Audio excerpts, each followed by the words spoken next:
Thanks very much. Katrina and Kramp on the other side of Studio A here. What do you guys got working on? Well, we were talking, I wanted to say it's like I'm giving myself a solid. A solid? I'm going to get that extra hour. I'm with you, Ted.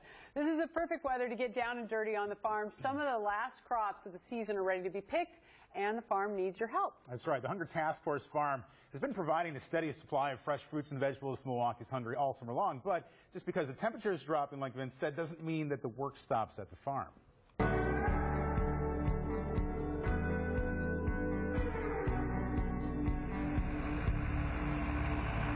The farm really is unique. Hunger Task Force is one of the few food banks in the nation that actually operates a farm. And so the fact that we're able to grow our own food and we can drive it directly to a program that's in need on the day that it's open means that people are getting produce that's actually as fresh as you would find at a farmer's market. Sherry Tussler, director of the Hunger Task Force, knows that this food isn't going to feed all of the 45,000 individuals that will visit an emergency food pantry this month.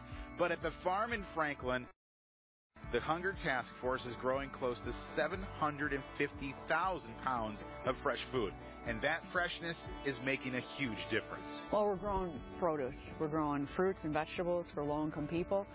We use the food to supply our food pantry network, which we deliver to 60 food pantries, 19 soup kitchens, and homeless shelters absolutely free of charge. And because it's free of charge, volunteer work at the farm is necessary, especially now that the winter months are approaching. We need strong backs who are willing to lift up big bins full of food and help us get them back to the harvest washing station. We're going to wash a lot of the produce before we deliver it. We need people who are willing to pick the produce out of the fields itself. We've got apples that still need to be picked, so people who can get up high on ladders or use the apple picking instruments.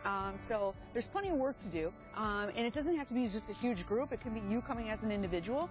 It could be your church. It could be your school. It could be your workplace. We harvest crops mostly. We do some cleanup work around here, but it's really fun. We do different crops almost every week, and we work 4-hour shifts, and at the end of those 4-hour shifts we're pretty tired, but you feel really good after you're done. And it doesn't take too much to volunteer at the farm, even if you don't know the first thing about farming. We'll teach everybody how to do stuff, so if you've never been to a farm before but you want to help out and you're interested in helping feed the hungry, come to the Hunger Task Force Farm. I know for a lot of folks this is their only chance to get fresh produce, and it's real satisfying to work out here. It's kind of nice at the end of the day when you get done and you can see what you've accomplished, and you know that's going to good use. It just makes you feel good. And if you want to volunteer, maybe, harvest a little bok choy yourself, like I was out in the field. You cut a mean bok choy. You saw that, huh? I saw it. Yeah, it's a lot of bending there. It hurts your legs. You can work at the fish hatchery or even restore one of their barns that they're doing this coming winter. Just click on the link, fox6now.com, and it'll lead you to the Hunger Task Force Farm. What a beautiful lot of land out there, though. 10 years they've been doing that.